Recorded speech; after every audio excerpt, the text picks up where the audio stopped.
কারা কর্তৃপক্ষের নিয়ম অনুযায়ী, জেল কোডের নিয়ম অনুযায়ী জেলখানার যিনি ইমাম আছে না, উনি 1 ঘন্টা আগে আইসা এই কালিমা পড়ায়, যারা ফাঁসি দেওয়া হবে আরে পড়ায় লা ইলাহা মুহাম্মাদুর।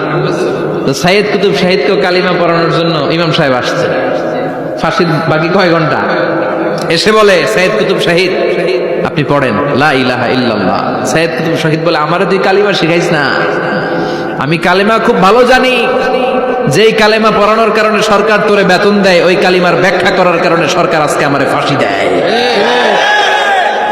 তুই কালিমা পড়াস, তোরে টাকার বান্ডিল দেয়, আমি কালিমার ব্যাখ্যা করার কারণে ফাঁসির মঞ্চে দাঁড়াই, চিল্লায় বলেন ঠিক কিনা? তার মানে তোর কালিমা আমার কালিমা এক কালিমা না, এই 2 কালিমার মধ্যে পার্থক্য আছে না নাই? তোর ইমানি চেতনা আমার ইমানি চেতনা এক ইমানি চেতনা নয়। তোরে টাকা দেয়, আমারে ফাঁসি দেয়, তার মানে 2 চেতনা আলাদা, চিল্লায় বলো ঠিক কিনা?